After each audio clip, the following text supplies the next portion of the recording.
Sisimulan natin ang bagong kwento na tatawagan nating, Single Dad, na punta sa manhwa na ginawa ng kanyang asawa. Sisimulan natin ang kwento sa isang pader na halos wasak na, at ang mga tao at mandirigma ay nilalamon ng mga halimaw.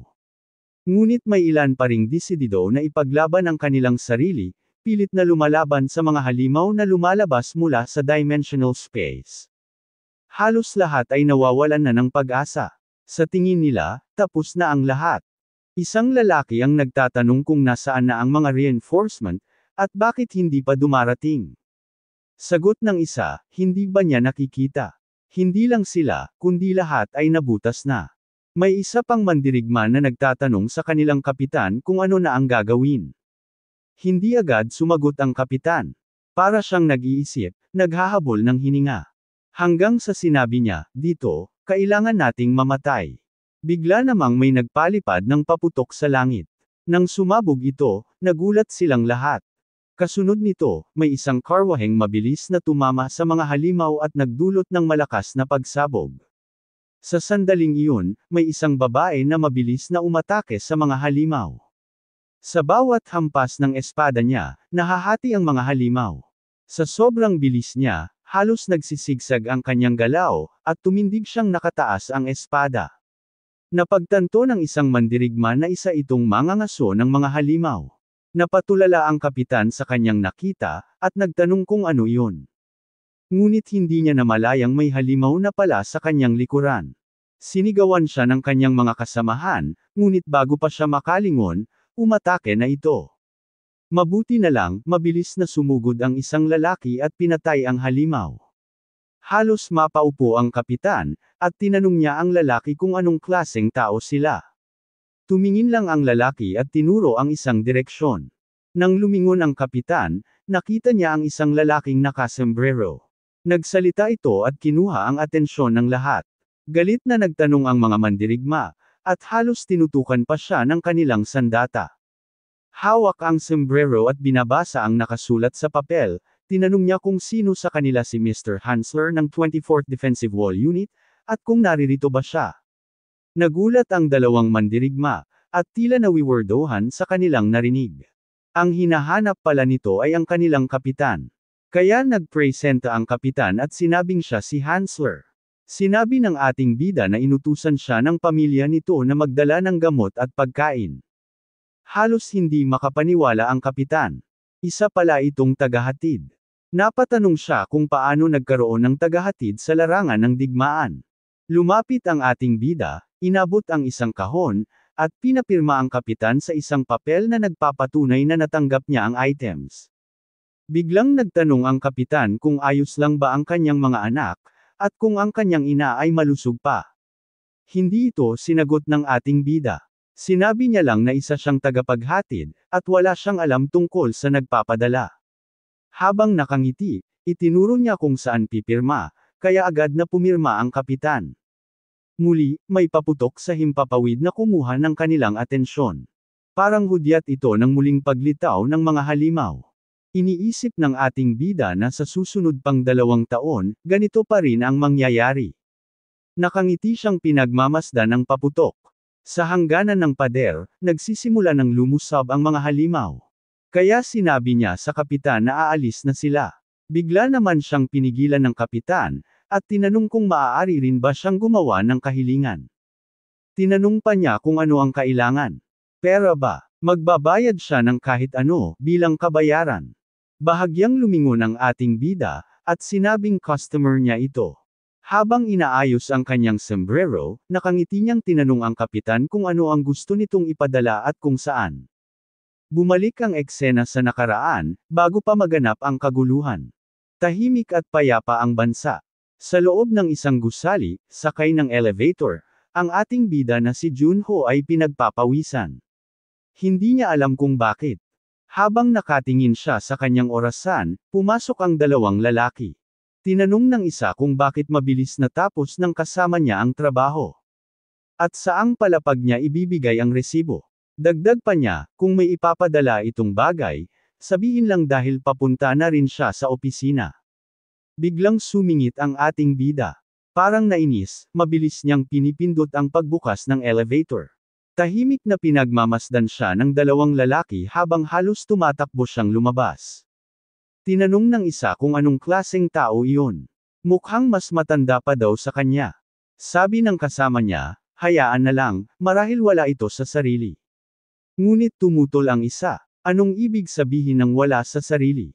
Dahil lang ba magulo ang field, kaya niyang baliwalain ang mga office staff. Sabi pa niya, narinig daw niya na ang asawa nito ay naglayas. Hindi nila alam kung talagang naglayas o nawawala. Ngunit maganda ito at isang novelista, kaya marahil ay may ibang nakuhang paraan sa buhay. Mayroon pa itong isang anak na babae. Ngunit ang bata ay may malubhang karamdaman. Sabi ng doktor, kakaiba ang sakit nito, ang kalahating katawan niya ay nanghihina, parang isang matanda. Sa umpisa, walang malinaw na sagot ang mga doktor, ngunit ngayong araw, nakatakda ang appointment ni Junho para sa panibagong pagsusuri ng kanyang anak. Naupo siya sa harap ng doktor, at mabigat ang loob na pinakinggan ang kanilang conclusion. Mahirap makahanap ng lunas, at wala silang nakikitang pag-asa sa malapit na panahon. Napaluha si Junho habang tinitignan ang kanyang anak. Ngunit hindi siya susuko, dahil ang bata na iyon ang natitira na lamang sa kanya. Halos lahat ng kanyang sahod ay diretso sa gamutan ni Ayang, umaasang balang araw ay mabibigyan niya ito ng mahaba at masayang buhay. Patuloy ang walang katapusang araw ng trabaho para kay Junho. Halos wala na siyang pahinga, laging daladala ang kanyang anak sa trabaho dahil wala siyang ibang mapag-iiwanan. Pagod, kulang sa tulog, at halos walang maayos na kain, ganito ang paulit-ulit na buhay niya. Hanggang isang araw, biglang nabasag ang paulit-ulit na siklo na iyon. Habang inuubo, biglang may dugo ang lumabas sa kanyang bibig. Agad siyang nagpunta sa ospital para magpa-eksamin. At doon, bumagsak ang lahat ng kanyang mundo. Malungkot na ipinaalam ng doktor na may malubha siyang sakit, stomach cancer sa huling yugto. Pwede pa siyang mabuhay ng ilang buwan kung magagamot, ngunit pagkatapos noon, wala nang kasiguraduhan. Parang gumuho ang lahat para kay Junho. Sa isip niya, ito na ang katapusan ng kanyang kwento. Bumalik sa alaala niya ang sandaling una niyang nakilala ang kanyang asawa. Hindi niya maintindihan kung saan nagsimulang bumagsak ang lahat. Ang akala niya, ang sakit ng kanyang anak na congenital ang pinakamasaklap na mangyayari sa kanya. Ngunit pagkatapos noon, bigla na lang nawala ang kanyang asawa, isang kilalang manunulat sa buong bansa. Hindi na ito muling nakita, at idineklara na ng pulisya na patay na. Pinaglalaroan ng alaala ng kanyang malulungkot na sandali, napatayo si Junho sa gitna ng malakas na ulan, karga-karga ang kanyang anak. Mula sa tuktok ng isang mataas na gusali, napakaganda ng tanawin ng lungsod kahit pa masama ang panahon. Nagising siya sa ulirat nang mapansin ang kanyang anak. Basang-basa si Ayang, inuubo at paulit-ulit na tinatawag ang kanyang ama. Mahigpit siyang kumapit sa daliri ng kanyang tatay, at doon tuluyang bumalik si Junho sa katinoan. Sa garalgal na tinig, humingi siya ng tawad sa anak. Pinatawad siya na halos malapit na niyang gawin ang isang kamalian na hindi na dapat. Paulit-ulit siyang humingi ng tawad habang niyayakap ang bata, sinasabi na sobrang natatakot siya at hindi niya alam ang susunod na gagawin. Napaiyak siya sa gitna ng kanyang mga salita, ngunit pilit din siyang ngumiti para ipakita sa anak na magiging maayos ang lahat. Sinabi niyang panahon na para umuwi at magpatuyo ng kanilang katawan. Ngunit biglang, isang malakas na kidlat ang tumama malapit sa kanila. Napaigtad si Junho at mabilis na lumingon. Dahil sa pagmamadali, nadulas ang kanyang kaliwang paa. Isang iglap lang, naramdaman niyang nawalan siya ng balanse. Ang mag-ama ay sabay na nahulog mula sa mataas na gusali. Tahimik na nakatingin ang bata sa kanyang ama, hindi makapagsalita habang sila'y bumabagsak. Pilit inabot ni Junho ang kanyang anak, kahit alam niyang wala na siyang magagawa. Napuno siya ng sama ng loob sa kawalang awa ng mundo. At ang huling bagay na kanyang naramdaman, ay ang malakas na tunog ng pagkabagsak. Pagkatapos noon, tuluyan siyang nawalan ng malay habang napapalibutan ng mga halimaw. Sa isang malawak na kawalan nagising ang ating bida. Walang kahit anong bagay sa paligid niya, kundi walang katapusang pagbulusok sa walang laman na espasyo. Ilang araw na siyang tila nakakulong doon, walang direksyon, walang pag-asa. Sa unang pagkakataon, sumigaw siya ng pangalan ng kanyang anak na babae, paulit-ulit, gaya ng isang baliw na desperado. Paulit-ulit hanggang sa mapagod, mahulog, huminto, at muling sisiga. Ngunit wala pa rin. Wala siyang naririnig kundi ang sarili niyang tinig na nauupos sa kawalan. Si Junho, tuluyan nang nawalan ng pag-asa na mahanap ang kanyang anak. Ang natira na lang sa kanya ay sarili niyang mga alaala at masakit na iniisip. Ngunit biglang, isang liwanag ang sumilay sa pusod ng dilim. Napalingon siya, at doon sa ilalim niya, may isang lungsod na napapalibutan ng mataas na pader. Malawak, matibay, at estranghero sa kanyang mga mata, ngunit sa isang iglap, nagbalik ang isang alaala. Hindi pa siya kailanman nakapunta rito, ngunit sa isang tingin lang, alam niya, ang syudad na iyon ay tinatawag na Sana. At dito niya napagtanto, pumasok siya sa mundo ng nobela ng kanyang asawa. Habang unti-unti siyang bumababa, isang nakabibinging ugong ang umalangaw-ngaw, tila ba may tinatawag sa kanya. Palakas ng palakas, hanggang sa idiniin niya ang kanyang mga kamay sa tenga, napasigaw sa matinding sakit. Para bang may pilit na pumapasok sa kanyang utak, itinataboy ang lahat ng kaya niyang isipin. Dugo ang biglang bumulwak mula sa kanyang ilong. At sa gitna ng nagkakagulong imahe sa kanyang isipan, nakita niya ang kanyang anak. Nasa kamay ito ng isang nilalang na may matutulis na kuko. Ayung! Sigaw ni Junho, pilit inaabot ang anino ng kanyang anak, ngunit, naglaho ito. Parang nilalaro lang siya ng tadhana. Muling bumalong ang luha mula sa kanyang mga mata. Pinagmumukos siyang inutil. Pinagmumukos siyang ama na nabigo. Sa desperasyon, ibinulalas niya sa kawalan, ano ba ang gusto nito mula sa kanya? At doon, isang boses ang sumagot, isang boses ng babae, malamig, pamilyar. Hindi ka dapat nandito. Bago pa man siya makagalaw, muli siyang nilamon ng kadiliman at nahulog sa kailaliman. At doon niya naisip, kung tama ang hinala niya, kung ito nga ang nobela ng kanyang asawa, ibig sabihin, ang mundong ito ay walang iba kundi isang tunay na impyerno. Samantala, sa mismong syudad ng Sana, usok ang umaakyat mula sa isang malaking butas sa bubong ng isang bahay. Mula roon, rumaga sa pababa ang mga kakaibang nilalang, mabilis, mabagsik, at gutom na gutom sa laman. Ngunit bago pa sila makapasok, isang espada ng kidlat ang pumihil. Isang lalaki, nakabalabal ng pula, may hawak na espada at kalasag, isang mangangaso. Siya si Garf, isa sa mga pangunahing bayani. Halos kalahating araw na siyang nakikipaglaban, pinipigilan ng mga halimaw na walang tigil sa paglusob sa lugar na tinitirhan ng mga tao. Nang umatake muli ang isa, agad niyang itinaas ang kalasag. Ngunit bago pa man tuluyang umatake ang halimaw, isang bala ang sumabog sa ulo nito. Dama po ang dugo sa mukha ni Garf. Pinunasan niya ito at tinignan ang kasama niyang babae, si Lush, isang mangangaso rin, armado ng baril. Nakangisi itong nagsabi na galing daw sa patrol ang impormasyon na iilang halimaw lang ang darating. Napailing si Garf, hindi makapaniwala. Bigla, isang nakakasilaw na liwanag ang sumilay sa langit, parang araw na muling nagpakita matapos ang mahabang gabi. Napatigil ang lahat, nakatitig pataas. Unti-unti itong lumalapit, papalapit ng papalapit, hanggang sa tuluyang bumagsak, eksakto sa butas ng bubong kung saan dumaan ang mga halimaw kanina. Pagbagsak nito, nagkapira-piraso ang sahig. At mula sa alikabok, isang estrangherong lalaki ang bumangon, si Junho. Pagmulat ng kanyang mga mata, bakas ang lubos na pagkagulat. Hindi niya alam kung saan siya napunta. Tinitigan siya ni Lush, nagsabing hindi pa siya nakakita ng taong katulad niya. Habang unti-unting naglalaho ang alikabok, tumayo si Junho at pinunasan ang kanyang mukha. Ngunit hindi pa siya nakakahinga, muling sumalakay ang panibagong grupo ng halimaw mula sa eskinita. Napaatras si Junho, nanginginig sa takot, hindi alam ang gagawin. Ngunit biglang tumalon si Garf, hinarang ang mga halimaw, at walang alinlangan na sumugod. Isa-isang bumagsak ang mga halimaw sa kanyang matinding lakas. Pagkatapos ng saglit na laban, humarap si Garf sa estranghero at inutusan itong umalis agad. Ngunit sa halip, nagsalita si Junho, tinawag niya si Garf sa pangalan nito. Napahinto ang mangangaso. Paano mo alam ang pangalan ko? Hindi sumagot si Junho, nanginginig pa rin. Ngunit walang oras si Garf.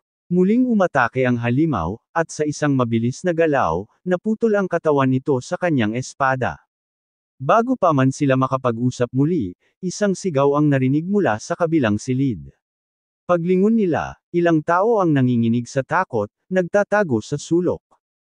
Isang ina ang humahawak ng sanggol, umiiyak, nagmamakaawa, ililigtas niyo ba kami?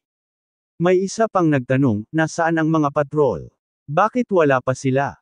Napapikit si Garf, napagod sa walang katapusang tanong, ngunit alam niya, wala siyang pagpipilian. Kailangang protektahan ang mga tao. Kaya tinanggal niya ang kanyang baluti at kapa. At sa isang malakas na sigaw, ipinakita niya ang kanyang tunay na anyo. Nagpalit siya sa animal stage, handang pumatay ng kahit ilang dosenang halimaw. Dumagsa ang mga nilalang, ngunit walang takot na sinalubong sila ni Garf.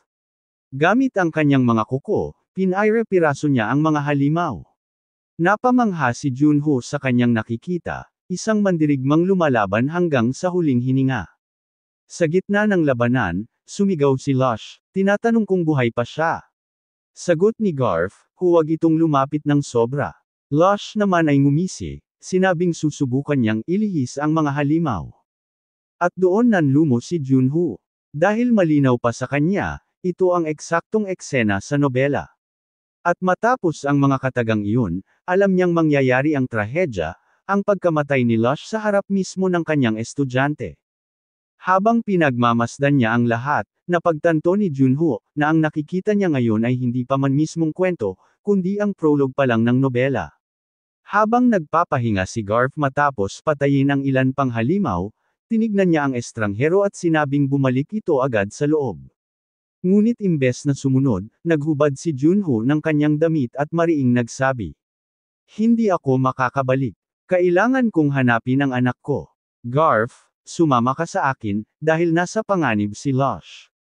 Bumalik sa nakaraan kung saan tinatanong siya ng kanyang asawa kung kumusta ang binabasa niya. Nang ibinaba ni Junho ang libro, halos nag-umapaw ang kanyang luha. Payutol-yutol pa niyang sinabi na nakakaawa si Garf. Hinarap nito ang libro at pinaliwang sa asawa niya na si Garf ay naging mangangaso ng halimaw at nakahanap ito ng master na aasahan. Ang pagkamatay ng master nito sa prologue ay masyadong malupit, tinanong siya ng asawa niya kung ito ba ang dahilan kaya siya umiiyak. Sumagot si Junho sa pamamagitan ng pagtango, pagkatapos tinanong niya kung ito ba ay siniserye na. Pwede ba niyang baguhin ang kwento?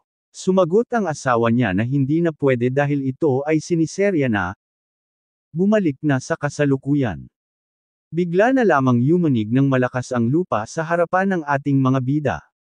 Isang napakaraming grupo ng mga halimaw ang sabay-sabay na tumatakbo, patungo sa kabaligtaran ng direksyon ni Garf at Junho. At sa unahan ng mga nilalang na ito, makikita si Lush, tumatakbo ng buong bilis. Ginamit niya ang kanyang sarili bilang pain, inakay niya ang mga halimaw palayo sa mataong lugar. Habang tumatakbo, hindi siya tumigil sa pagpito sa kanyang sipol, na siyang nakakaakit sa mga halimaw para sundan siya. Ngunit biglang huminto ang mga yabag na sumusunod sa kanya. Lumingon si Lush, at ipinikit ang mga mata habang ibinuhos ang lahat ng lakas sa pagpito. Pagmulat niya, nagulat siya, lahat ng halimaw na humahabol sa kanya ay nakahandusay na sa lupa, hindi na gumagalaw. Napatitig siya, nag-iisip kung anong kakaibang nangyari. Ngunit sa likuran niya, isang napakalaking anino ang biglang lumitaw. Paglingon niya, nanlaki ang kanyang mga mata.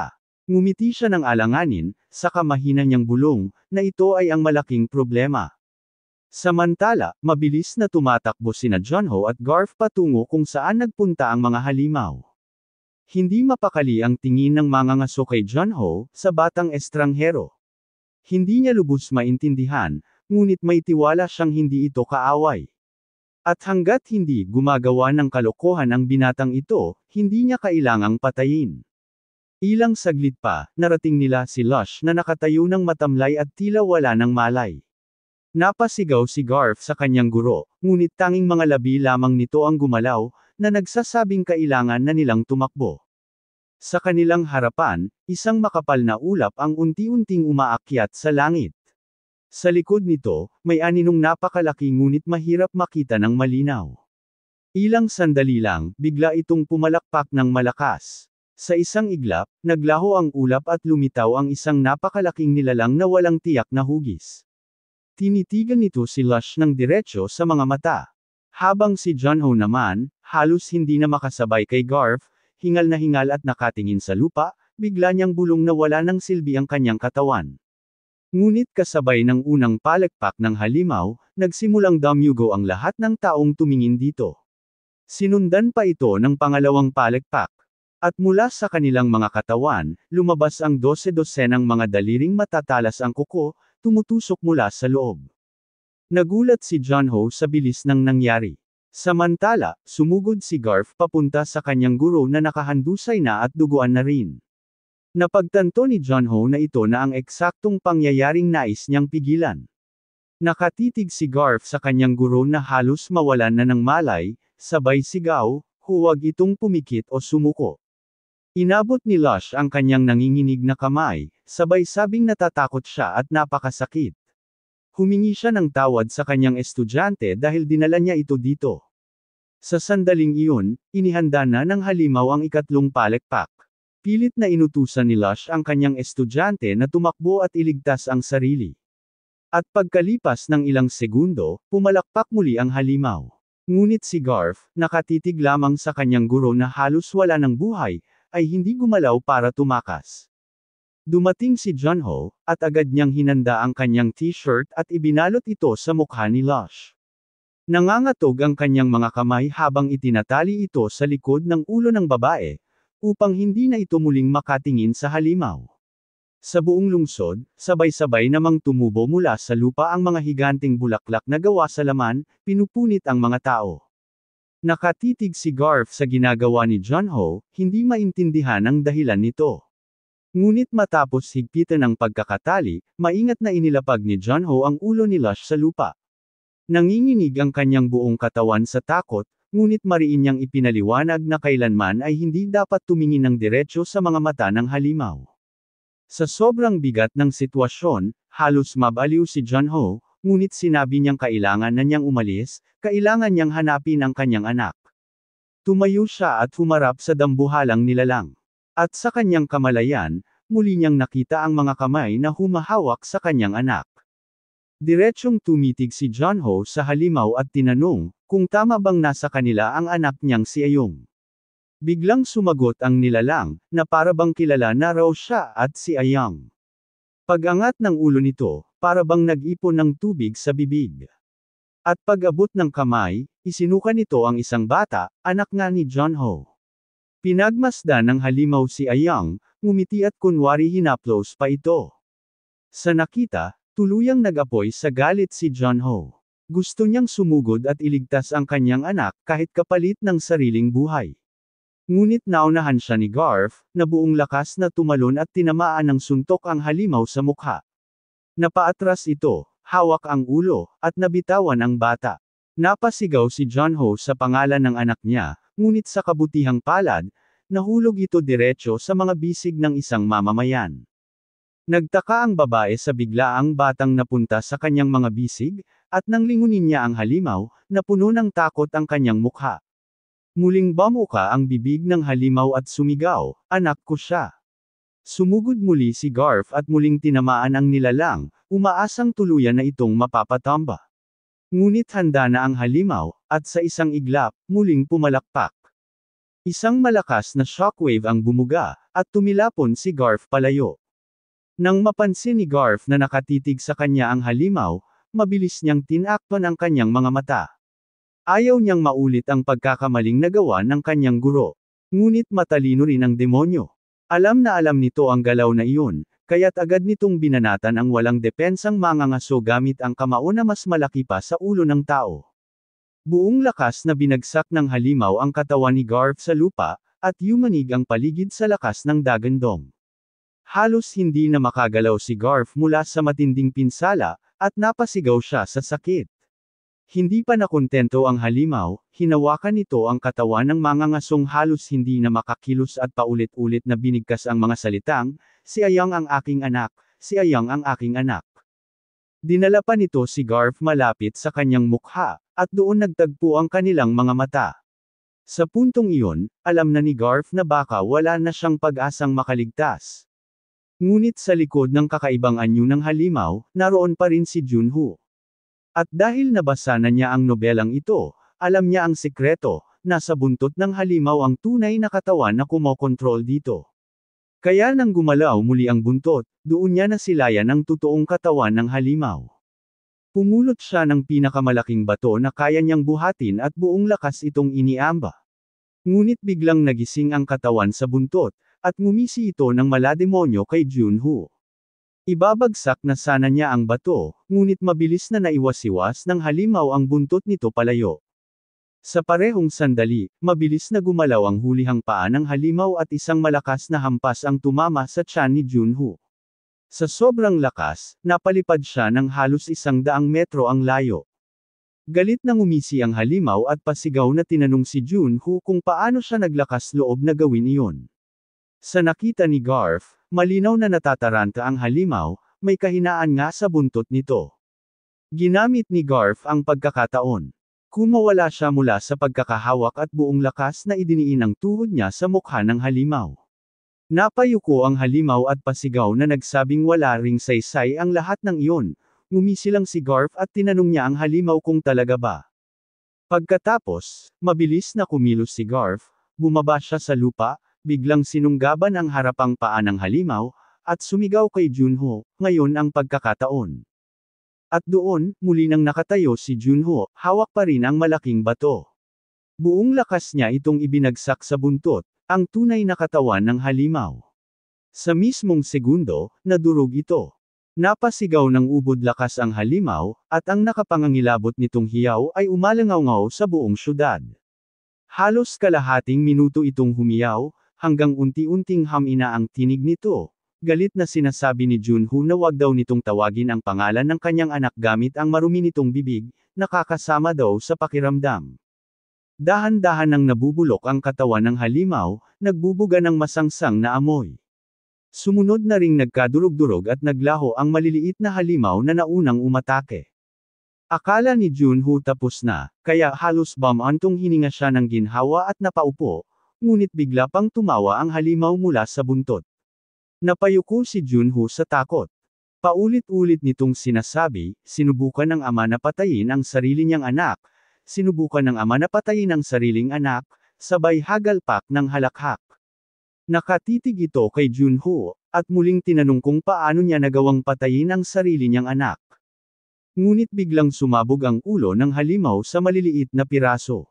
Ang nakakadiring laman nito ay unti-unting naglaho. Si Lush pala ang bumaril. Nagsawa na siya sa walang kwentang mga salita ng halimaw na alam niyang kasinungalingan lang.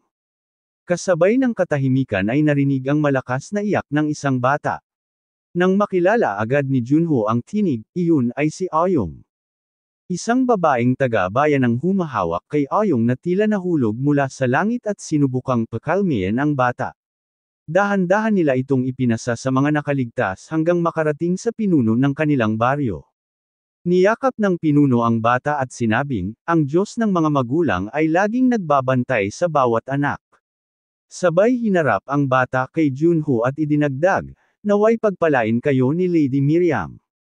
Sa wakas, naibalik na ang anak kay Junho, nagpasalamat siya at agad na pinagmasdan ang anak.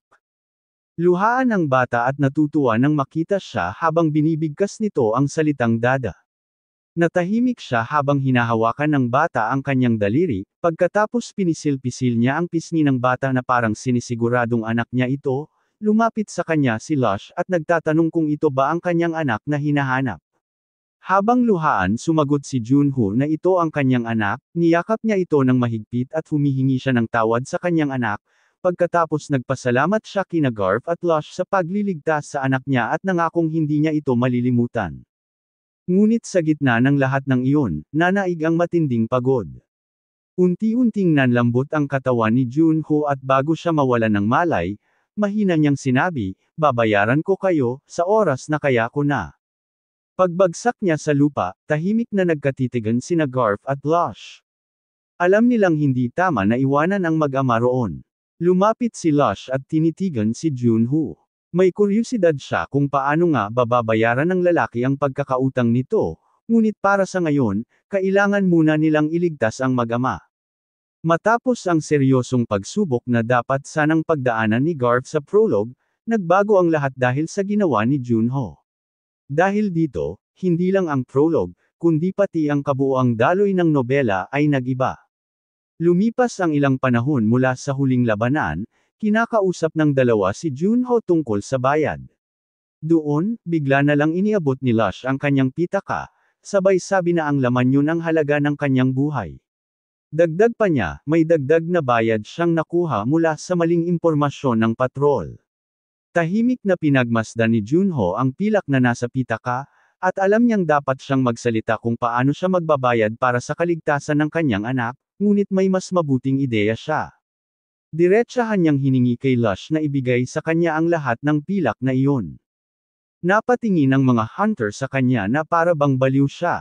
Bago pa man siya insultuhan, ipinaliwanag ni Junho na hindi matatag ang kita ng mga monster hunter, dahil kumikita lang sila kung may halimaw na lilito. Mas mababa pa ang kita nila kumpara sa mga normal na tao dahil sa kanilang sumpa. At higit sa lahat, hindi sila pinapapasok sa mga normal na establishmento dahil baka raw bigla silang magbago at maging halimaw. Naputol ang paliwanag niya nang pigilan siya ni Lush. Diretso siyang tumingin sa mga mata ni Junho at tinanong, ano ang kinalaman ng lahat ng iyon sa pera niya? Kalma lang na sumagot si Junho, plano niyang gamitin ang pilak para magtayo ng lugar kung saan makakakain at makakapagpahinga ng maayos ang mga monster hunter. Agad na umalma si Garf, imposible raw iyon. Ngunit bago pa siya makapagsalita pa, sumang-ayon si Lush na medyo kabaliwan nga ang ideya. Pero dagdag niya, kung hindi ito kasinungalingan, ibig sabihin magkakaroon sila ng sariling lugar dito sa lungsod. Ngumiti si Lush, tinuro si Junho, at tinanong kung ano ang balak niyang gawin ngayon. Lumipas ang ilang buwan, at napakalaking trabaho ang nagawa nila. Nakahanap sila ng magandang lugar na may tanaw ng Middle City, at sama-sama nila itong nilinis at inayos. Nang mabuksan ito, agad itong sumikat sa mga taga-slums. Palaging puno ang kainan, dahil murang ngunit napakasarap ng pagkain. Si Garf, tumutulong bilang waiter tuwing may oras, ngunit laging kulang ang tao sa dami ng order. Si Junho naman, nag-iisang kusinero, sabay sagot sa lahat ng preparasyon at pamamalakad. Halos hindi na siya nakakapahinga, ngunit maganda ang kita at masaya ang lahat. Ang pinakasikat niyang putahe, chicken ramyun. Mabilis itong naging paborito ng mga tao sa slums, at hindi sila makapaniwala kung paanong simple lang ang sangkap pero ganoon kasarap. Kumalat ang chismis na baka naging personal chef siya ng isang aristocrat, ngunit ang totoo, nakuha niya lang ang recipe mula sa YouTube noong surir pa siya sa dating mundo, lumabas si Lush mula sa kanyang silid at iniabot kay Junho ang anak nito. Habang nakangiti, inamin niyang nakainom siya ng ilang bote ng alak habang nagbabantay. Naiinis na pinaalalahanan siya ni Junho, tumaas na ang presyo ng alak, ngunit 2 bar ilas na raw ang naubos niya ngayong buwan. Napangiti lang si Lush at nag-alok ng isang kasunduan. Kung sasabihin ni Junho ang isang bagay na gusto niyang malaman, titigil na raw siya sa pag-inom. Nag-alangan si Junho, ngunit tinanong kung anong gusto nitong marinig. Kumikinang ang mga mata ni Lush habang nagtatanong, paano raw niya nalalaman kung saan lalabas ang mga halimaw. Hindi maiwasan ni Junho ang mag-alangan, ngunit sagot niya, hindi niya iyon pwedeng sabihin. Tiniyak na kahit anong mangyari, hindi nito mailalagay sa panganib si Lush o si Garf. Sandaling natahimik si Lush, nakatitig sa kanya. Pagkatapos, kinuha na ulit niya ang mga baso ng alak at nagsabi, kung walang sagot, balik na lang ako sa pag-inom. Bago tuluyang pumasok sa silid, sinambit pa niya na titigil lang siya kapag nakaisip ng tamang sagot si Junho. Pagkasara ng pinto, napatingin si Junho sa kurtina sa dingding. Hinawi niya ito, at tumambad ang malaking mapa na punong-puno ng kanyang mga tala tungkol sa mga halimaw. Hanggang ngayon, hindi niya pa rin alam kung paano siya napunta sa mundong ito. Ngunit isang bagay ang malinaw, gumagaling ang sakit ng kanyang anak dito. Hinaplos niya ang isang tala, paalala sa kanya, upang makaalis, kailangan niyang baguhin ang wakas. Sa nobela ng kanyang asawa, may 4 na pangunahing lugar ng kaganapan. Una, ang pader, na mahalaga lang sa huling bahagi ng kwento. Ikalawa, ang madilim na kagubatan, doon nagsimula ang malawakang digmaan laban sa mga halimaw bago pa maitayo ang pader. May mga tao pa ring nakatira roon, ngunit puno rin ng halimaw at kakaibang pangyayari. Ang huling dalawa ay ang slums at middle-class districts. Kahit nasa loob ng pader, madalas pa ring lumalabas ang mga halimaw doon. Kaya ang kainan na binuksan ni Junho ay perpekto, hindi lang para magdala ng tao, kundi para rin makalaban sila ng palihim sa mga halimaw. Sa ilalim ng takip ng pagiging ordinaryong tavern, gabi-gabi nilang nililinis ang mga halimaw. Si Junho ang nagbibigay ng impormasyon, alam niya ang galaw ng kwento. Kaya tuloy-tuloy ang kita nila, araw man o gabi. Ngunit kahit maayos na ang pinansyal nilang sitwasyon, may isa pang bagay na nakakatakot, sa pagtatapos ng nobela, gumuho raw ang mundong ito. Hindi kailanman ipinaliwanag ng kanyang asawa kung paano, ngunit ayon sa kalkulasyon ni Junho, 2 taon na lang ang natitira. Nadistorbo ang kanyang pag-iisip nang sumigaw si Garf mula sa labas, may 6 na tao raw na umorder ng ramyun. Pinilit ni Junho na huwag pansinin, ngunit tuloy-tuloy ang sigaw ni Garf na hindi na kaya ng kusina ang dami ng order. Sa sobrang inis, gusto na sanang sumigaw ni Junho, ngunit napaluhan na lang siya. Masyado na raw maganda ang takbo ng tavern para mag-isip ng pagliligtas sa mundo. Kaya nilabas niya ang sarili sa dining area, ngumiti, at nag-sorry sa mga customer. Sabi niya, sarado na sila para sa araw na iyon. Naglagay siya ng karatula, closed due to lack of ingredients. Nagulat ang mga tao, hindi nila inakalang magsasara ang pinakasikat na tavern dahil lang sa pagkaubos ng pagkain, ngunit kahit ganoon, marami pa ring nagsabi na wala pa ring mas gagandang kainan kaysa dito. Lumabas si Garf at si Lush. Halatang lasing na naman ang babae, at sabay sabi na natural lang ang kasikatan ng lugar, dito lang kasi pwedeng kumain ang mga hunter ng walang takot. Pagkatapos, bigla na lang siyang bumagsak at nagtanong kay Junho kung may alak pa bukas. Napatingin si Garf at nagmakaawa kay Junho na huwag na itong isipin, ngunit biglang nagpintig ang tenga ni Lush, nakarinig ng kakaibang tunog mula sa loob ng tavern. Saglit siyang nakinig, ngunit inisip na baka imahinasyon lang. Ngumiti siya, nagpaalam kay Junho at kay Ayang, at sabay sabi na magkikita pa sila. Napatigil si Junho, medyo naguluhan, ngunit tumanggo na lang.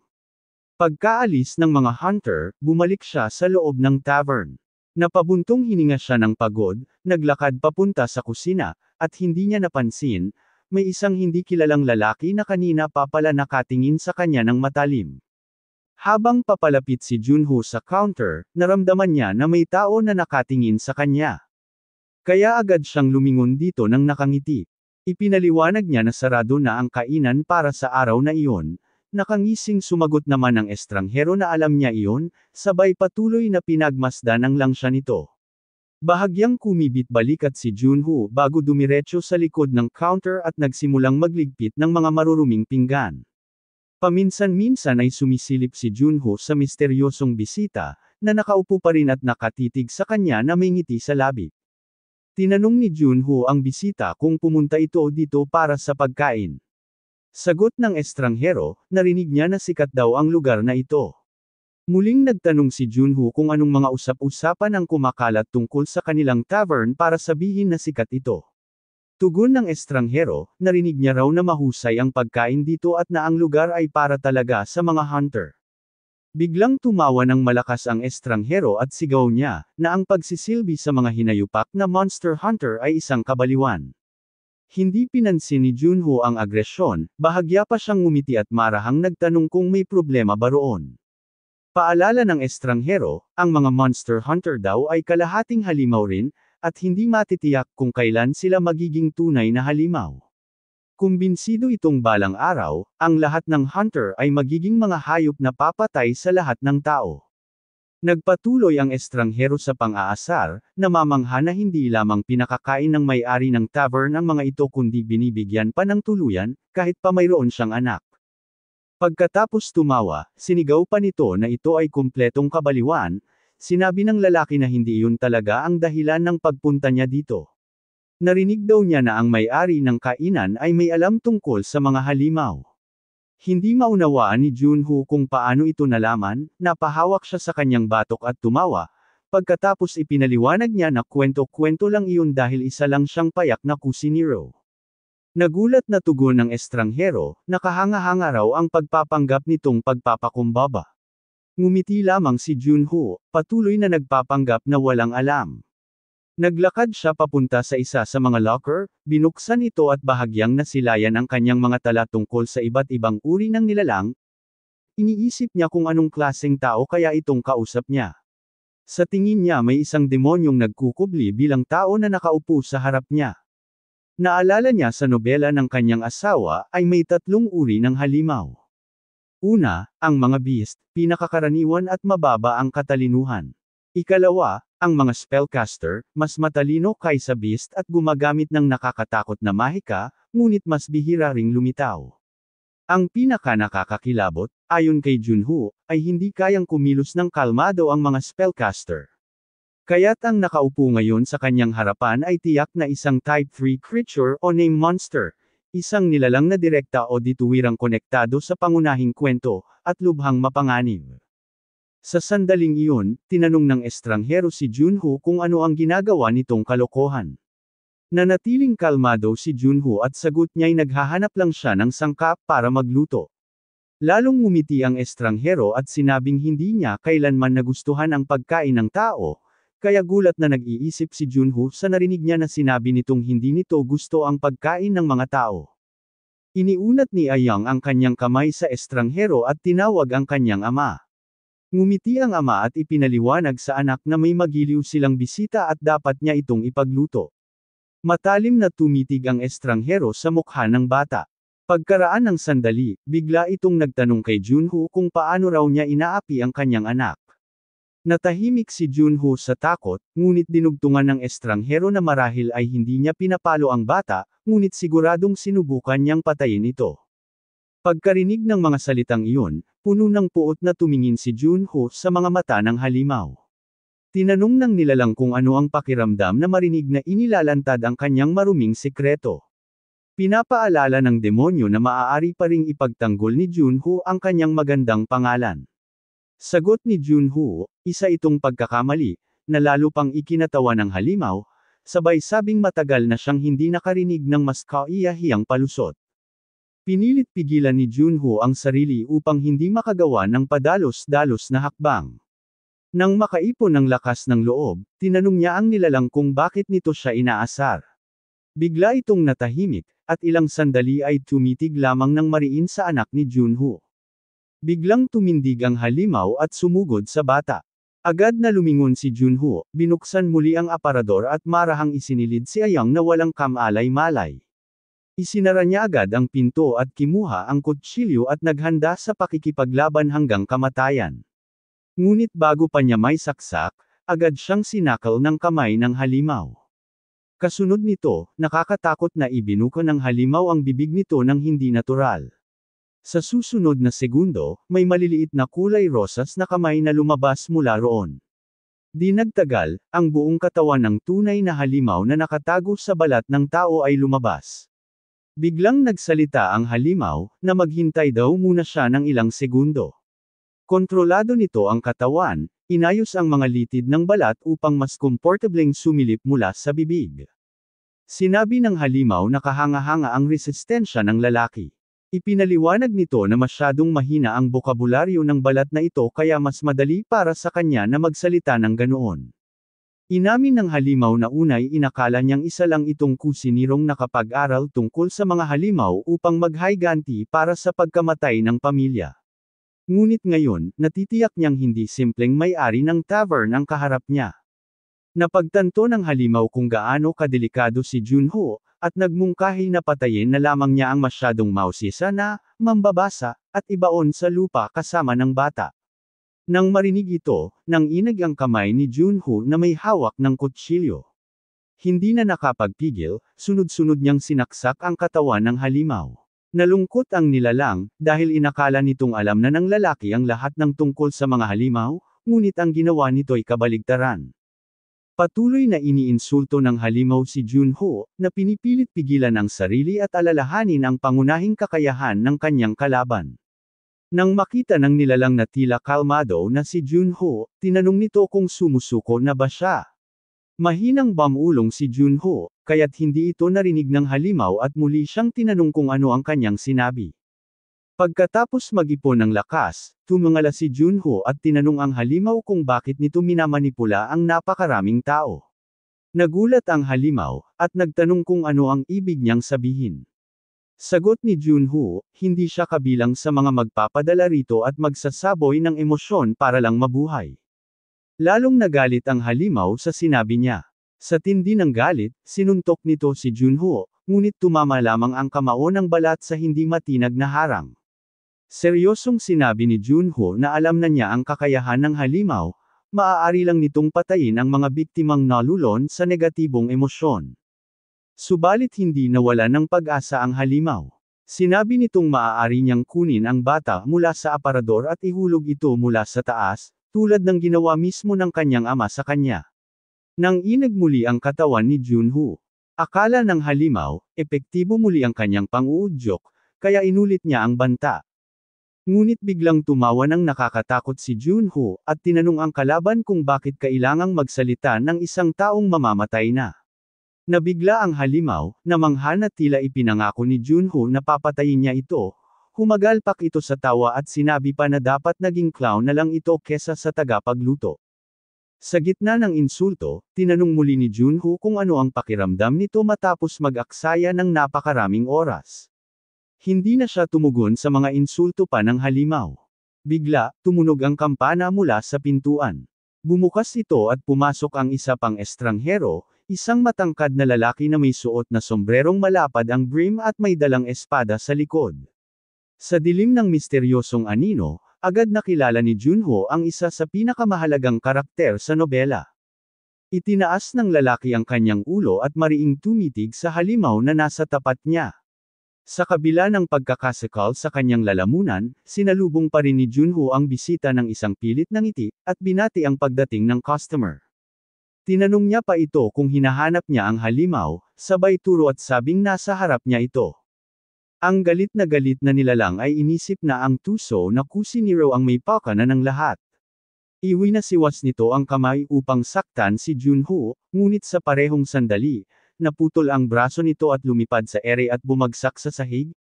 Nagulat ang nilalang habang napatingin sa kanyang braso na putol na. Dahil sa sobrang haba ng espada ng mangangaso, nagawa nitong harangin ang atake ng halimaw mula pa lamang sa bungad.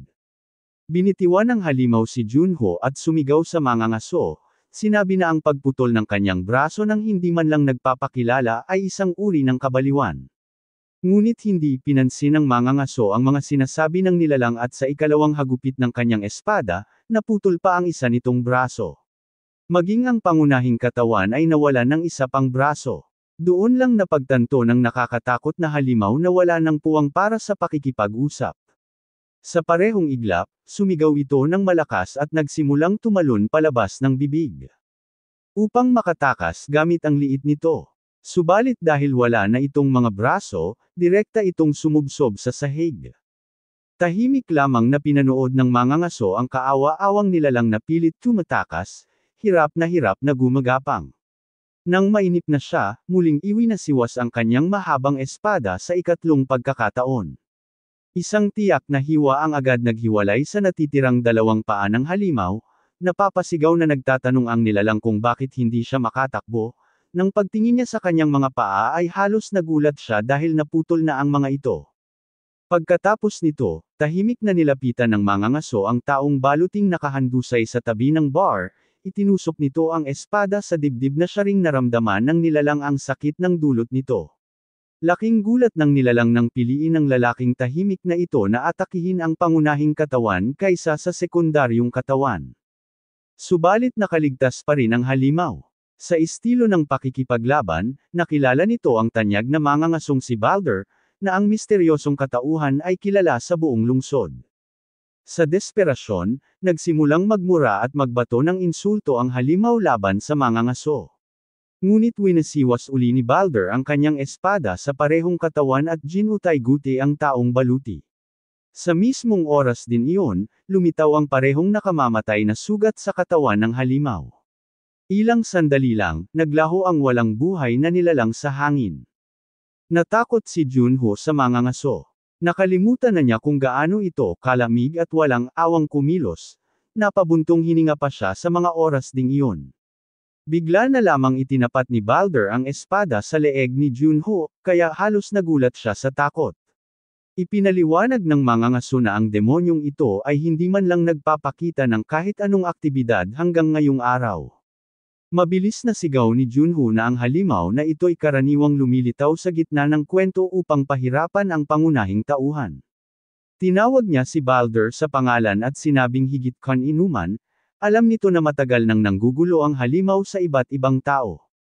Pagkatapos ng maikling katahimikan, biglang iwinasiwas ni Balder ang espada at malamig na sinabing, hindi ko kailanman sinabi ang pangalan ko.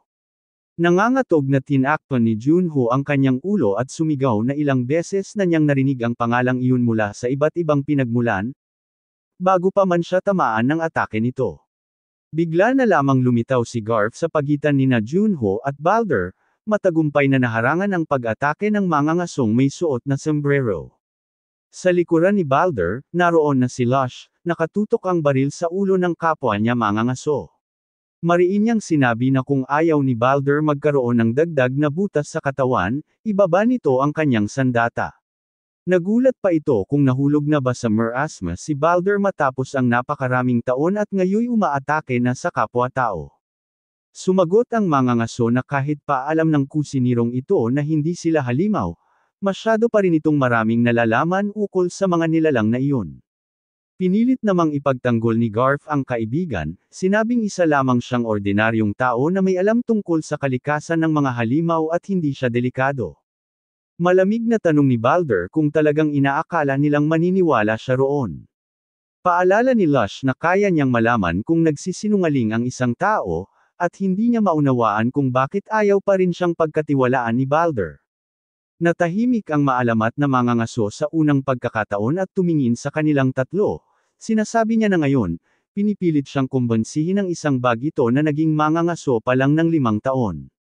Sa likuran ni Garf, nanginginig sa takot si Junho na may-ari ng biglang sumikat na tavern, at sa likod naman ni Balder naman ay malamig na nakatingin sa kanya si Lush, tinatanong niya pa kung talaga bang pwede silang pagkatiwalaan. Dahil minsan nang kinain nito ang sariling kapatid. Napansin ni Balder na isa silang kakaibang grupo na hindi dapat niyang pagkatiwalaan. Itinanong pa niya kay Lush kung hindi na ba ito kumakain ng karne. Sa pagkarinig nito, agad na nagpaputok si Lush ngunit nagmintes.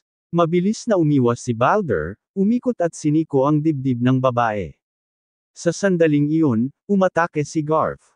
Ngunit kidlat ang bilis ng reaksyon ni Balder. Hinugot niya ang espada at walang hirap na hinarang ang pag-atake. Buong lakas na umatake si Garf, ngunit hindi man lang ginamit ni Balder ang kabilang kamay para harangan ito, napatulala at hindi makapaniwala si Garf sa nangyari. Sa parehong iglap, tumalon ito at malakas na tinuhad sa ulo si Garf. Parehong natalo ang dalawang mangangaso sa loob lamang ng ilang segundo. Pagkatapos suriin ang mga ito, muling ibinaling ni Balder ang kanyang tingin sa nangangatog na si Junho. Inisip niyang wala ng dahilan para ipagpaliban pa ang pag-aalis sa banta, kaya iwinasiwas ang espada. Ngunit sa parehong sandali, isang bala ang dumaan sa nakabukas na pinto ng tavern at tinamaan ang kamay ni Balder na may hawak ng espada. Ang naputol na kamay ay bumagsak malapit kay Junho, dahilan upang siya'y lubos na manginig sa takot. Walang emosyon at tinitigan ni Balder ang kanyang naputol at umuusok na braso. Yumuko siya upang pulutin ang espada gamit ang kaliwang kamay, ngunit agad itong inapakan ni Lush. Muling itinutok ng babae ang baril sa kanyang ulo at tinanong kung talagang inaakala niyang may magagawa pa siya. Tumayo ng dahan-dahan ang mangangaso at sa gilid ng kanyang mata ay nakita ang kislap ng isang telescopic sight mula sa bintana ng mataas na tore. Sa parehong sandali, biglang napaiyak ng malakas si Ayang na kanina pa pala nakatago sa aparador. Agad na nilapitan ni Junho ang aparador, binuksan ito at kinuha ang anak upang patahanan. Napatingin si Balder sa bata. Pagkaraan ng mahabang katahimikan, sinabi niyang hindi niya alam na may anak si Junho. Pagkatapos ay pinulot niya ang espada mula sa sahig gamit ang muli nang napagaling na kanang kamay. Nakatutok pa rin ang baril ni Lush dito, ngunit payapa niyang ibinalik ang espada sa lalagyan. Dahan-daang naglakad ang mangangaso papunta sa labasan. Pinigilan siya ni Junho malapit sa pinto. Walang emosyon na tumingin si Balder sa kanya. Inamin ni Junho na dahil sa reputasyon nito, natural lamang na magmukha siyang kainahinala. Naiinis man siya na naging magulo ang una nilang pagkikita, tiniyak niya na palaging malugod na tatanggapin si Balder doon. Dahil dito, tahimik na naglakad palabas ang mangangaso. Bago isinara ang pinto, sinabi nito na naway lagi silang gabayan ni Lady Miriam, ang ama at ang kanyang anak. Nang tuluyan ng sumara ang pinto, saka lamang nakahinga ng maluwag ang lahat ng naroon at halos napaluhod pa sila sa sahig. Naiinis na naalala ni Lucia na bago siya nagpaalam kay Junho kanina, sinabi niyang magkikita silang muli, at tila hindi nga nagkamali. Agad niyang tinanong kung bakit napakagalang ni Junho sa dambuhalang iyon, paano kung inatake ulit sila nito? Sagot ni Junho, hunter rin si Balder katulad nila. Kaya't nagtanong si Lush kung ganoon din ba ang tiwala niya kina Garf at sa kanya. Nakangiti at walang nakikitang kakaiba, tumugon si Junho na oo. Nang muling bumukas ang pinto at lumabas sa bakuran ang ating bida, nakamasid pa rin ang sniper. Biglang tumingin ng diretso si Junho sa scope at tinaas ang dalawang kamay. Nang itaas ng sniper ang kanyang scope, nasilayan niya ang nakasulat na pasasalamat. Ilang sandali siyang napatingin sa inscription, hindi makapaniwalang para sa kanya iyon. Pagkatapos, bahagya siyang napaangat ng ulo, halos hindi mapigil ang luha, at doon niya napagtanto na siya'y nabunyag na. Bago ang eksena na iyon, sa loob ng tavern, biglang nagising na si Garf na gulat na gulat. At parang wala sa sarili na sumisigaw habang may malaking bukol sa ulo. Sinisigaw nito sa kanyang master ang tungkol sa order nitong 6 na klaseng alak sa kanilang menu. Halos nanlaki ang mata ng dalawa sa kanilang nakikita sa inaasal ni Garf. Ilang saglit lang ay humagalpak sila sa tawa na halos hindi mapigilan. Pagkatapos ng pangyayaring iyon, kumuha si Junho ng papel at nagsulat. Nang makita ito ni Lush, nagtanong siya kung ano ang sinusulat niya. Sagot ni Junho na babatiin lang niya ang isang customer nila sa hinaharap. Bumalik na sa kasalukuyan kung saan patuloy na hawak ni Junho ang karatula habang nakangiti, at tumingin palabas ng bintana ng tore. Muling sumilip ang sniper sa pamamagitan ng scope at nakita ang lalaking may dalang bata na patuloy na kumakaway-kaway gamit ang plaka. Nang makita ito, biglang napaatras si Kapar, ang babaeng sniper, mula sa baril. Natarante siya at labis na nagpanik sa isip na napahiya siya sa kanyang nagawa. Siguradong matutuklasan na ng lalaking iyon na minamanmanen siya nito mula pa noon, kaya napapatanong siya kung ano na ang kanyang gagawin. Hindi mapigilan ang kanyang kuryosidad, puno ng katanungan ang kanyang isip, muling tumingin si Kapar sa scope. Ngayon naman, nakita niya si Lush at Garf na nagtatrabaho rin sa kainan na iyon.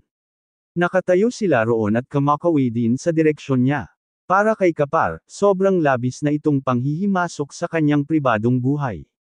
Sa sandaling iyon, bumukas ang pintuang nasa sahig at may isang lalaking pumasok sa silid. Tinanong siya ng lalaki kung paano na naman siya nakapasok dito ng palihim, habang pinagpapawisan at nababahala. Sinagot niya ito na pumunta lang siya para mangaso ng mga halimaw. Kinuha ng lalaki ang kanyang kwaderno at tinanong kung sino ang binaril ng dalaga at saan. Nauutol si Kapar, pilit iniisip ang maisasagot. Nang marinig ang walang kasiguraduhang bulong, muling nagtanong ang lalaki kung ayos lang ba siya. Sa wakas, naipon ni Kepper ang kanyang isip at sinabi niyang aksidente niyang nabaril si Balder. Nanigas sa kinatatayuan ang lalaki nang marinig iyon, at hindi agad makapagsalita. Pagkaraan ng mahabang katahimikan, tinanong niyang muli ang sniper kung sino talaga ang binaril nito. Mabilis na tumayo si Kepper mula sa kanyang upuan at yumuko ng malalim, at humingi ng tawad. Sinabi ng gwardya na sa ganoong kaso, kailangan niya itong iulat kay Lord Claude. Nang marinig ang pangalang iyon, nanlaki ang mata niya sa gulat at napasigaw si Kapar na huwag guluhin ang kanyang ama. Napansin niya ang titig ng gwardya na nagulat sa kanya. Paglingon niya sa paligid, nakita niyang bahagyang lumilitaw mula sa kanyang kapa ang mga bahagi ng katawan niyang palagi niyang itinatago sa mga karaniwang tao. Mabilis siyang tumalikod, ibinalot muli ang kapa sa sarili, at sinabi sa lalaki na maaari niya nang iulat kung kanino man nararapat. Nagpaalam siyang good night. Lumabas ang gwardya at malakas na isinara ang pinto, halatang hindi pa rin maganda ang timpla ng loob. Tumalon si Kapar sa kanyang malaking kama, kinuha niya ang panyong iniwan niya malapit sa pinto kanina. Nasa loob noon ang pagkain na ipinadala ng mga lingkod mula sa tavern, 3 pinakuloang itlog na may masarap na sausawan, ang paborito niyang paulit-ulit na ino-order. Habang inaalala kung paanong dali-daling umalis ang gwardya matapos makita ang kanyang itsura, napabuntong hininga ng malalim si Kapar. Muling pumasok sa isip niya ang lalaking may hawak na karatula. Hindi siya sigurado kung paano nalaman ng taong iyon na siya ang sniper na nagligtas sa kanya. Gayunpaman, malinaw na alam na ng lalaki ang kanyang pag-iral. Sa ngayon, sa wakas ay nakilala na ni Junho ang pinakamalakas na tauhan sa nobelang iyon. Kagaya sa orihinal na istorya, lumitaw ang mangangaso sa mismong sandali na nakatagpo ang bida ng aklat ng matalas magsalitang halimaw. Ang problema lang, ang bahaging ito sa nobela ay dapat naganap pa ng mas huli. Taos-pusong umaasa si Junho na hindi niya nagulo ang pagkakasunod ng mga pangyayari dahil sa kanyang panghihimasok. Halos sinasabunutan niya ang kanyang ulo habang iniisip na muntik na siyang mamatay at halos muntik na ding mawalan ng ama si Ayang. Bukod pa rito, inaalala din niya ang nangyari, ilang linggo na ang nakalilipas mula nang baguhin din ni Junho ang kapalaran ng isa pang tauhan. Noong araw na pumasok ang isa sa mga gwardya sa kanyang kainan, binigyan niya ito ng maliit na handog. Noon pa man, binanggit na niya sa gwardya na malamang magugustuhan ng kanyang binabantayan ang pagkaing iyon. Habang natatakot at hawak ang ulo, sinasabi ni Junho na sadyang napakapalad niya dahil nakapagpaputok si Kapar kay Balder sa tamang oras. Kung hindi, patay na sana siya kung hindi niya ito napa-impress. Gayunpaman, iniisip niya na kahit si Kapar na lumalabas lang sa dulo ng nobela, nagdesisyong magpaputok. Habang nakatingin sa kanyang sketch, naisip ni Junho na dahil nagbago na ang takbo ng buhay ng ilang tauhan, hindi na sapat ang kasalukuyang panghihimasok para siya ay makaligtas. Kung hindi na siya maaasahan ng orihinal na kwento, kailangan niyang matutong manipulahin ang mga pangunahing tauhan para sa sarili niyang kapakinabangan. Ang pinakamadaling paraan ay subukang kunin sila bilang mga kapanalig at manatili silang malapit sa kanya. Kinabukasan, nagsimula na namang nakabantay si Kapar sa tabi ng kanyang rifle, napapatanong siya kung ano ang gagawin nito ngayon. Interesado niyang pinagmasdan ang ating bida na lumabas ng kusina at pumasok sa pamilihan sa unang pagkakataon matapos ang matagal na panahon. Abala ito sa pakikipag-usap sa iba't ibang nagtitinda, waring kinukuha ang impormasyon mula sa kanila. Nagtaka si Kapar kung paano laging nakakasundo ng lalaking ito ang mga estranghero. Dumaan ang ating bida sa isang tindahan ng aklat, sabay bati sa isa pang mga ngalakal. Bigla na lang siyang lumapit malapit sa tore kung nasaan si Kapar at nagsimulang makipag-usap sa mga gwardya. Napatingin sa bintana ang dalaga, gulat na gulat nang makita ang mga gwardya na maluwag na pinapasok si Junho. Naramdaman ni Kapar ang kaba, at napagtanto niyang papunta ito sa kanya. Ilang segundo ang lumipas, may malakas na katok sa pinto. Hindi na naghintay ng sagot si Junho, basta na lang pumasok at binati ang dalaga. Tinawag siya sa pangalan at ipinakilala ang sarili. Pagkatapos, naupo silang dalawa sa mesa. Namayani ang matinding katahimikan. Ang katahimikan ay naputol nang sumigaw si Ayang ng isang di maunawaang salita, dahilan para matakot ng husto si Kapar. Nakangiti, ipinakilala ni Junho ang kanyang anak at sinabi na naaalala raw ng bata ang tagapagligtas nito. Nahihiyang tinanong ni Kapar kung paano nakapasok si Junho at bakit siya basta pinayagan ng mga gwardya. Ipinaliwanag ni Junho na madalas pumunta sa kanyang tavern ang mga gwardyang iyon, kaya madali silang nakakasundo. Kinailangan lang niyang magtanong kung paano makapupunta sa itaas, at masaya pa nga silang nagpakita ng daan. Dagdag pa niya, sinabi rin ng mga gwardya kung paano siya makakapasalamat sa kamanghamanghang si Kapar, na kasama ng kanyang ripple ay matapang na nagpoprotekta sa lahat laban sa mga halimaw. Hindi kinaya ni Kapar ang ganoong mga papuri. Mabilis niyang ibinalot muli ang kanyang sarili sa kapa. Sinabi ni Junho na muntik na niyang makalimutan ang pinakamahalaga. Binuksan niya ang kahon at ipinakita ang maayos na nakalagay na mga itlog at sawsawan na ipinaghanda ayon sa sinabi ng mga gwardya. Agad na lamambot ang puso ni Kapar, sabay sabing gustong-gusto niya ang amoy nito. Sabi ni Junho, baka hindi sapat ang 3 piraso na karaniwang inihahatid, kaya kumuha siya ng mas marami. Halos bumabaha ang laway sa bibig ni Kapar sa pagkain na nakikita niya sa kanyang harapan. Tugon naman ng dalaga, ayaw niyang mahirapan ang mga gwardya sa pagbuhat ng marami bawat pagkakataon. Sumang-ayon si Junho at sinabi na ang totoo, dumating siya upang pag-usapan ang isang mahalagang bagay. Ipinaliwanag niya na nais niyang hilingin kay Kapar ang isang pabor. Nagulat dito si Kapar habang kumakain. Pagkatapos ng kanilang usapan, masayang bumaba si Junho ng tore. Pag-angat ng ulo, tumingin siya sa dulo ng spire ng tore, kung saan nakabitin na ngayon ang bandila. Hiniling niya kay Kepper na ikabit doon ang isang tela na mag-aanunsyo ng kanyang tavern, na kasalukuyang naghahanap ng malalakas na tao para maghatid ng mga kalakal. Nang matapos si Kapar, lumabas siya sa bintana at kumaway. Ngunit hindi niya napansin na patiwarik niyang naikabit ang bandila, kaya nadismaya si Junho na halos napahawak na lang sa kanyang ulo. Ngunit, agad itong nakatawag ng pansin ng mga mangangaso. Isa na roon si Balder, na tahimik na nakapelang ang ulo habang binabasa ang nakasulat. Isa pang mangangaso ang napatingin din sa kakaibang bandilang baligtad. Bagamat hirap, binasa niya ito pabaligtad, pantig-pantig, upang maintindihan. At sa isang sandali, namangha ang babaeng may puting buhok nang mabasa niyang bukas ang tavern na iyon para sa mga mangangaso ng halimaw. Para sa kanya, nalutas na ang maraming problema. Sa loob ng tavern, sobrang dami ng tao kaya't halos nagsisigawan na ang lahat para umorder at magtanong kung kailan lalabas ang kanilang pagkain. Sa mga sandaling iyon, abala si Garth sa pagsusulat ng order ng isang lalaki. Bigla namang lumapit si Lush. Halatang lasing na, at agad niyang sinakal ang lalaking umo-order. Dahil dito, nagkaroon ng kaguluhan. Samantala, sa kusina ay halos sabay-sabay na niluluto ni Junho ang 2 potahe. Naiisip niya na mababaliw na siya sa walang tigil na trabaho na halos wala namang kapalit. Pagkalipas ng mahabang oras ng pagtatrabaho, isinara nila ang tavern at naglagay ng plaka na, break time. Halos bumagsak ang lahat sa sobrang pagod habang nakaupo sa lamesa. Tinawag ni Junho si Lush at tinanong kung sa tingin niya ay oras na para magsimula silang magtrabaho para kumita ng pera. Habang nakasubsob ang mukha ni Lush sa lamesa, tinanong niya kung hindi pa ba siya nakapagbigay ng pera mula sa pagpatay ng mga halimaw. Ngiting may halong galit ang sagot ni Junho, 6 na buwan na ang nakalipas mula noon. Nang marinig ito, tumawa si Lush at sinabing kung sasabihin lang sa kanya kung nasaan ang mga susunod na halimaw, agad niya itong papatumbahin. Ayon pa sa pulis, patuloy pa rin ang paglitaw ng ganoong mga halimaw. Inisip ni Junho na totoo nga ito, kaya hindi naman talaga kasalanan ni Lush.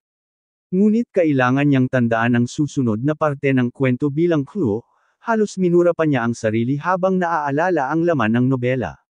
Ang problema kasi, kahit sa mismong libro, walang paliwanag kung bakit patuloy na lumilitaw ang mga halimaw.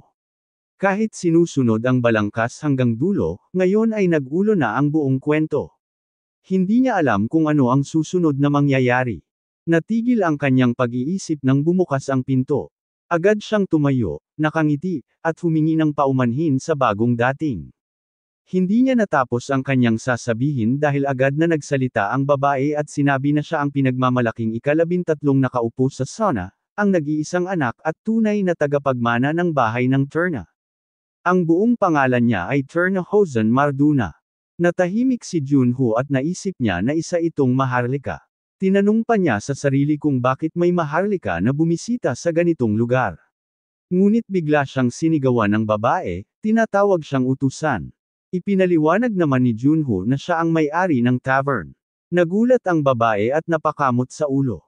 Napansin ni Junho na ang batang ito ay tiyak na wala sa nobela, para bang nagkamali lang ito ng pinuntahan. Buong tapang na sinabi ng babae na nagtatanong kung ito ba ang lugar kung saan maaaring mag-request ng mangangaso ng halimaw.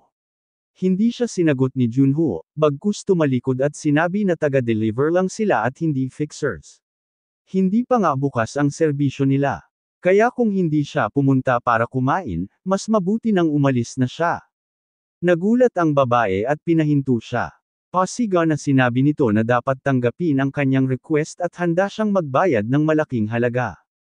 Mahinahong sagot ni Junho na hindi sila tumatanggap ng trabaho kapalit ng pera. Agad namang bumulong si Lush, iniisip na baka kunin nila ang request. Tinanong pa niya si Junho kung sigurado ba itong tatanggihan nila. Inis na sagot ni Junho, ang mga kahilingan mula sa mga maharlika ay kadalasang napakahirap. Dagdag pa ni Lush, madalas ay nagtatanong pa sila ng mga nakakainis na bagay.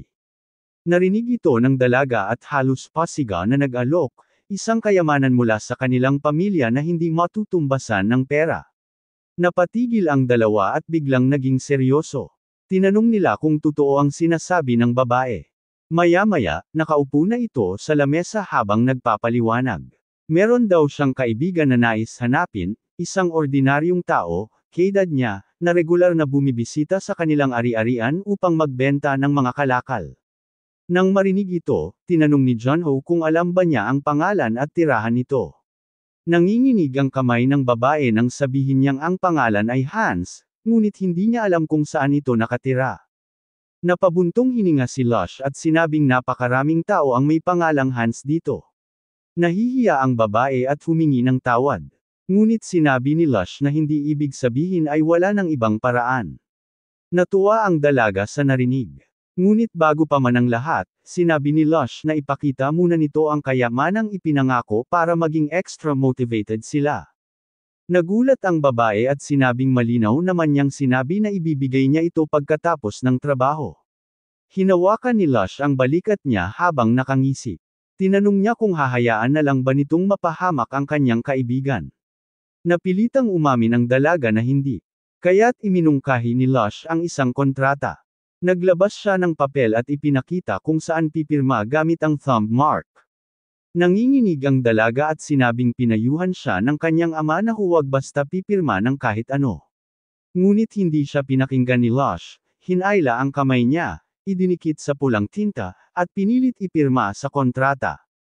Nakita ito ni Garf at tinanong si Junho kung pwede ba nilang pigilan.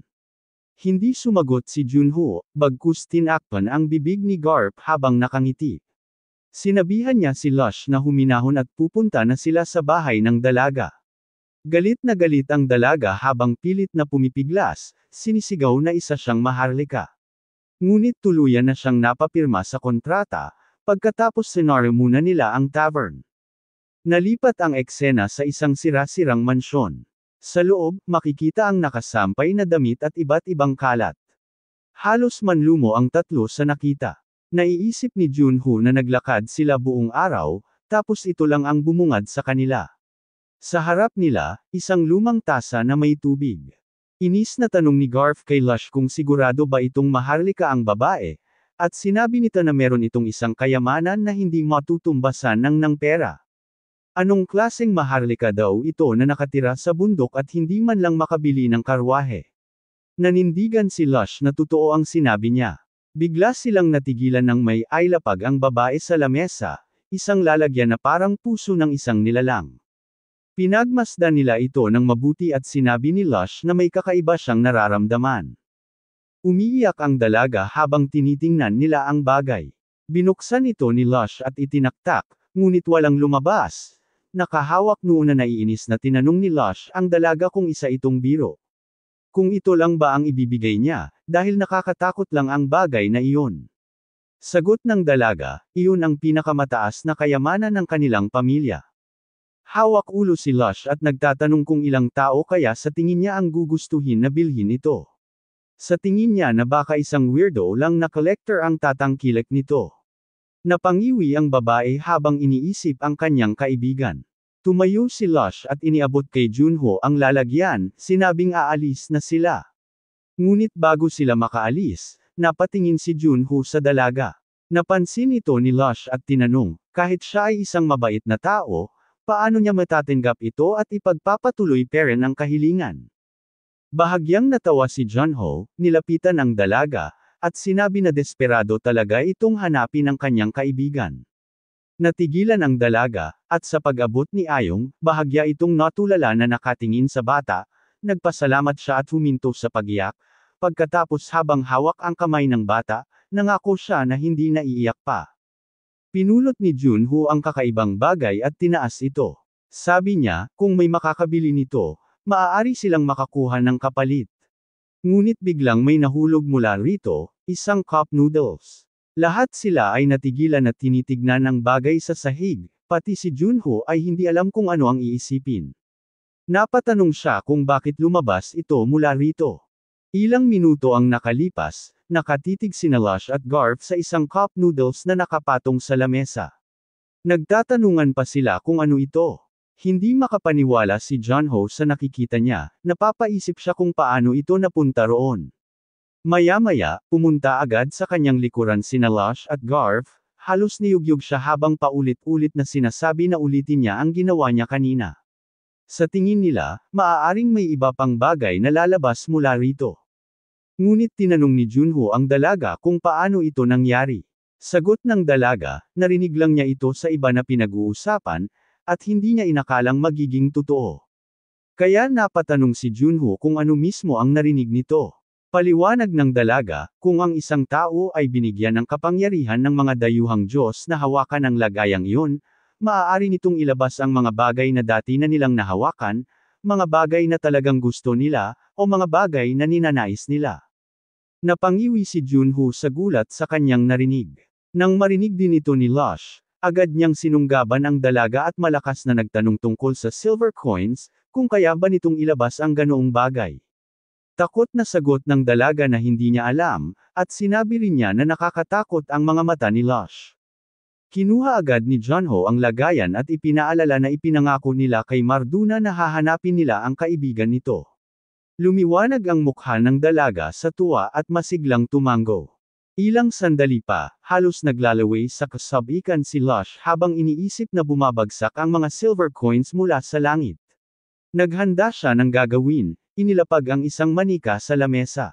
Napatanong ang iba kung ano ang magagawa ng manikang iyon. Bahagyang natawa si Luz at sinabi kung alam ba ng kanyang master kung ano ang kanyang kakayahan. Sagot ni Junho, nakikita nito ang katotohanan at kasinungalingan sa mga kulay, at sumang-ayon naman dito si Lush. Ngunit ipinaliwanag niya rin na nagbibigay ng mahabang oras ang pagtatanong at paghuhusga ng sagot ng iba. Kaya naman, kung gagawa sila ng isang target na maaari nilang tanungin ng kahit anong bagay, napatanong si Junho kung ang ibig bang sabihin nito ay kaya nitong tukuyin ang katotohanan mula sa kasinungalingan kahit hindi direkta ang pagtatanong. Napabuntong hininga si Garf sa tabi at ipinaliwanag na ang paggamit ng ganitong kasanayan ay nagdudulot ng matinding pinsala sa katawan ng kanyang master. Kapag lumala, maaari itong mabilis na mag-transform. Huminga ng malalim si Lush at sinabi niyang sisimulan na niya. Inihanda niya ang kanyang matutulis na kuko at tenga, at kinausap ang manika, ipinakilala ang sarili bilang si Lush na nagtatanong sa walang pangalang nilalang. Biglang nanginig ang manika at dahan-daang damilat ang mga mata. Tinanong ni Lush kung naroon pa sa bahay ang batang lalaking nagngangalang Hans. Sagot ng manika, oo. Sunod niyang tinanong kung ang Hans na ito ay kaibigan ng batang babae. Sagot pa rin, oo. Muli niyang tinanong kung ang batang iyon ay nasa malayo na ngayon. Sagot nito, hindi. Kaya natigilan sandali si Lush. Pagkatapos, direkta niyang tinanong kung buhay pa ba ang batang iyon. Hindi agad sumagot ang manika, kaya inulit niya ang tanong. Malamig na sumagot ito, oo. Nang marinig iyon, agad inangat ni Luz ang kanyang baril. Nagmakita ito ni Junho, tinanong niya si Lush kung anong problema. Hindi nito sinagot ni Lush. Mariing tinanong ni Lush sa manika kung naging halimaw na ba ang batang iyon at kung naroon ito ngayon. Biglang tumawa ang manika, nagbago ang ekspresyon nito sa nakakatakot, at sinabing totoo nga na naroon ito.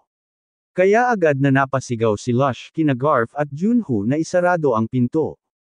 Ngunit bago pa sila makakilos, isang pader ang unti-unting nabasag, sinundan ng malakas na pagsabog. Mabilis na umatake ang halimaw papunta kay Lush. Kasing bilis ding kumilos si Garf at sinalubong ang pag-atake. Nang unti-unting naglaho ang alikabok, narinig nila na tinatawag ang pangalan ng dalaga, kaya naman tahimik na nagulat dito ang dalaga. Sa kanilang harapan, lumitaw ang isang halimaw na ang katawan ay nakadikit kay Hans. Sa sobrang gulat at takot ng dalaga, halos hindi siya makapagsalita, umiiyak na nakatingin ang binata at napapamura. Hinampas siya ng halimaw upang patahimikin, dahilan para lalong matakot ang dalaga. Tinutuya ng halimaw ang mga bastardong maharlika na gumagamit ng pera para sa basura. Hindi makapaniwala ang dalaga, umiiyak habang nagtatanong kung sino ito. Nang makita iyon ni Lush, tinanong niya ang dalaga kung ano ang gagawin nila. Alam niya kasi na kapag ang isang tao ay naging halimaw, wala nang ibang paraan kundi patayin ito. Habang nakangisi, nagsalita ang halimaw, galit na galit, at sinabing siya lamang ang nag-iisang tumangging umalis, at lahat ng nangyari ay kasalanan ng dalaga. Paulit-ulit na tumatatak sa isipan ng dalaga ang salitang kasalanan niya, kaya halos masira na siya sa iyak. Paulit-ulit niyang tinatanong kung totoo bang kasalanan niya ang nangyari kay Hans. Sumang-ayon ang halimaw, at sinabing tama, lahat ng ito ay dahil sa kanya. Bamuka ang bunganga ng halimaw ng hindi pangkaraniwang laki. Nang makita iyon, agad na kumuha si Junho ng isang bote mula sa lagayan, kulay asol, at inispray ito sa halimaw. Namula ang mga mata ng halimaw, halos mapaiyak sa sakit, at nagpagulong-gulong sa sahig habang tinatakpan ang mga mata. Nagulat sina Lush at Garf sa kanilang nakita. Nilapitan ni Junho ang dalaga at pinayuhan siyang huwag makinig sa halimaw. Pinakita rin niya ang bote na ginamit niya, isang pamatay ng insekto. Galit niyang sinabi na ang halimaw ay puro walang katuturang salita lang. Dagdag pa niya, ang mga taong umaabuso sa kabaitan ng iba ay laging naninisi ng lahat maliban sa sarili nila. Nang marinig iyon, agad pinunasan ng dalaga ang kanyang luha at nakiusap na iligtas nila ang kanyang kaibigan. Ngumiti si Junho at tumango. Kaagad, sumugod sina Lush at Garf sa kalaban. Sinigawan pa ni Lush si Junho na ihagis sa kanya ang bote na ginamit kanina. Agad namang inihagis ni Junho ang bote papunta kay Garf, at hinampas ito papunta sa harap ng halimaw. Pagkatapos, mabilis na tumalon si Luz, binunot ang kanyang baril, at nagsabing kung kanina ay metal na bote laban sa insekto, ngayon naman ay magiging bombang apoy. Habang nakangisi, itinutok niya ang baril at sinabing gustong-gusto niya ito. Nang mapagtanto ni Junho ang gagawin, kinabahan siya at iniisip na kung tama ang hinala niya, napakadelikado ng laman ng boteng iyon dahil umaapoy ito. Kaya napasigaw siya kay Lush na huminahon. Ngunit sa sandaling iyon, hindi na mapipigilan si Lush sa pagbaril. Wala nang nagawa si Junho kundi isiga sa lahat na dumapa. Ilang saglit lang, isang napakalakas na pagsabog ang yumanig sa ibabaw ng mansyon. Dito na po nagtatapos ang ating kabanata, abangan ang mga susunod pa nating upload. Huwag din kakalimutang mag-like, share, subscribe at i-click ang notification bell, para lagi kayong updated sa mga susunod pa nating mga video.